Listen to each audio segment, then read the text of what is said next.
दूसरे मस्जिदों कहा जा रहा है कि वो तमाम मंदिरें हैं उसको खोदने की बात हो रही है, सर्वे करने की बात हो रही है, जामा मस्जिद दिल्ली की बात हो रही है, कैसे देख रहे हैं? भाई देखिए, देश में ये जो मसला पैदा किया गया है, ये मसला पैदा हुआ है प्लेसेस ऑफ वर्शिप एक्ट 1991। ये कानून अपने लेटर और अपनी स्पिरिट और अपनी पूरी रूह के साथ उसको लागू करना चाहिए, नाफिज करना चाहिए। अगर ये लागू नहीं होगा और उसमें कुछ गुंजाइशें दी जाएंगी, तो जो बातें आज संभल में हुई, बदायूं में हो रही है, कल कोई जौनपुर की बात कर रहा है, कोई आगरा की बात कर रहा है, कोई ज्ञानवापी की बात कर रहा है, कोई दिल्ली की जामा मस्जिद की बात कर रहा है, कोई अजमेर की बात कर रहा है। मतलब ये है कि वो प्लेसेस ऑफ वर्शिप एक्ट के अंदर जो तबसरा जो हमारे साबिक़ा चीफ जस्टिस ने किया कि सर्वे करने में कोई बात नहीं है, जबकि बात ये तय है कि 1947 में जो मस्जिद, जो मंदिर, जो चर्च, जो गुरुद्वारा जिस हैसियत में होगा उसकी वो हैसियत को हम मानेंगे, बरकरार रखेंगे। यही इस मसले का हल है।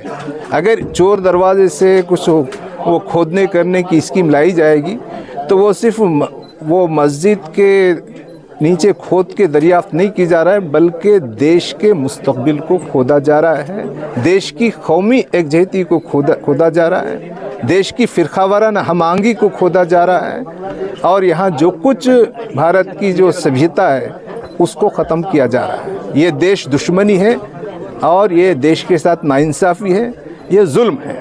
तो उसका हल एक ही है, वो हल ये है कि हमको जो दस्तूर है वो दस्तूर जोड़े रखेगा। अगर इस दस्तूर की क़दरों और दस्तूर के तकाज़ों को अगर नहीं माना जाएगा तो देश में कोई भी कौम एकजुट होकर, एक साथ होकर काम नहीं कर सकती है। तो जो लोग भी ऐसा काम कर रहे हैं वो देश के साथ दोस्ती नहीं कर रहे हैं, वो लोग देश के साथ और देश के शहरियों के साथ दुश्मनी कर रहे हैं। बार बार पिटीशन दाखिल की जा रही है, कहा जा रहा है मंदिर है और उसके बाद सर्वे हो जाता है मंदिर को लेकर। यही तो जो निचली अदालतें हैं, सेशन कोर्ट्स हैं, वो उनको ये हक़ नहीं है कि ये जो एक्ट की मौजूदगी में वो सर्वे की हिदायत दें। जो भी एप्लीकेशन आए उसको डिसमिस करना चाहिए, बल्कि जो एप्लीकेशन आए उसके ऊपर फ़ाइन लगाना चाहिए।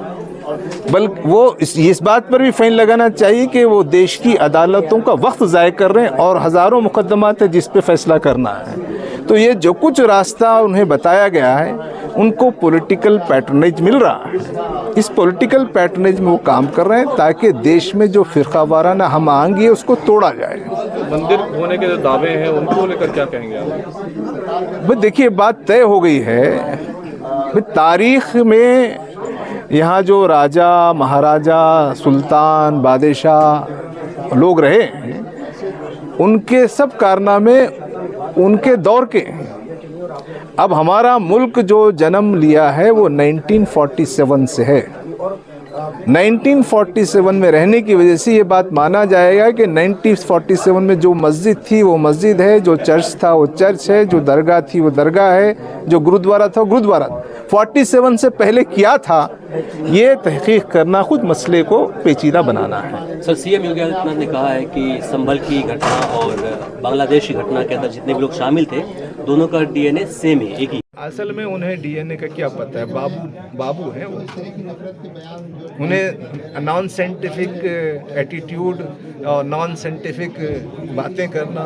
योगी जी कह रहे हैं, मुख्यमंत्री जी। हाँ, वही उन्हीं को कह रहा हूँ कि non scientific attitude, non scientific temperament, non scientific language, non scientific governance, तो उनके बारे में क्या कहें। देश के अंदर सर इस्लामोफोबिया जिस तरह से चल रहा है, तुल पकड़ा हुआ है, इसे लेकर आपका जो संगठन है जमाते, हम चाहते हैं इसका हल एक ही है कि हम यहाँ जो गैर मुस्लिम समाज है उनके साथ मोहब्बत के, अखलाक के, खिदमत के, अच्छे ताल्लुकात के रिश्ते कायम करना चाहते हैं। हम समझते हैं कि देश में जो गैर मुस्लिम हैं सब लोग कम्युनल नहीं हैं। आज भी देश में जो गैर मुस्लिम हैं उसमें इंसाफ पसंद लोग हैं, लेकिन जो हुक्मरान बने हुए हैं उनके बारे में हमारी राय ये है कि ये लोग देश के दस्तूर की बुनियादी खतरों को नहीं मानते।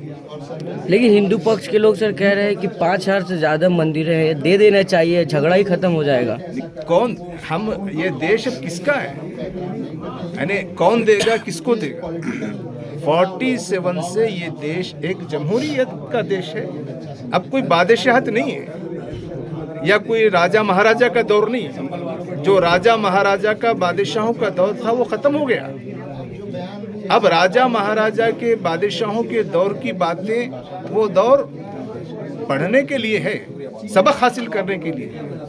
लेकिन उस दौर में क्या हुआ था, तो अब यह दौर कोई राजा महाराजा का दौर है कि वो महाराजा महाराजा ने, बादशाहों ने गलत किया तो उसका इंतकाम आज के बादशाह लेंगे। तो ये दरअसल ये है कि ये देश क्या है, क्या अब हम जो देश में रह रहे हैं, ये देश यहाँ के अवाम का देश है। तो अवाम यहाँ हिंदू भी है, अवाम मुसलमान भी है। तो कह रहे सर्वे से दिक्कत क्या है सर आप लोग? 5 बच्चे शहीद हो गए, अच्छा सवाल बुलडोजर भी रुका हुआ था, फिर बुलडोजर भी चलने लगा। तो हम तो यही कह रहे हैं कि जो देश में जो गवर्नेंस में है और जो जुडिशियरी है, वो लोगों के हुकूक का प्रोटेक्शन करने में नाकाम है। तो जब तक देश में जो गवर्नेंस में है और जो जुडिशियरी में है, जो ब्यूरोक्रेसी में है, वो कानून को पर अमल नहीं करेंगे, वो किसी भी शहरी का, आज मुसलमान शहरियों के हुकूक खराब हो रहे हैं, लेकिन किसी भी शहरी के हुकूक के लिए ये जो तानाशाही, जो डिक्टेटरशिप, जो नॉन डेमोक्रेटिक जो एटीट्यूड है, ये एक बड़ा मसला है। सुप्रीम कोर्ट ने तो गाइडलाइन भी दी थी बुलडोजर के लिए। मैं यही कह रहा हूँ, मैं सुप्रीम कोर्ट भाई देश के दस्तूर को मानने तैयार नहीं।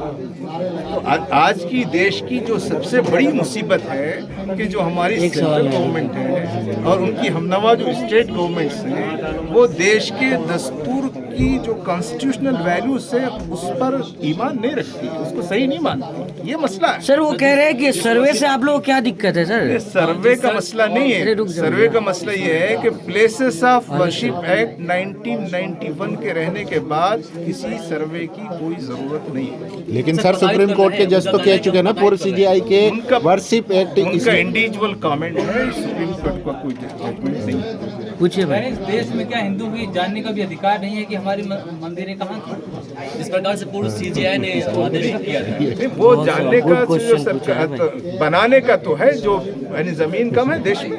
मंदिर जानना तो मस्जिद के नीचे जाना। यानी अगर मंदिर बनाना हो तो मस्जिद ही के नीचे जांचना क्यों है?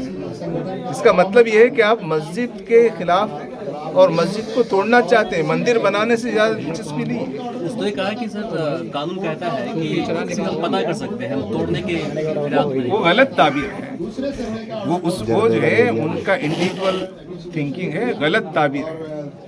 ठीक।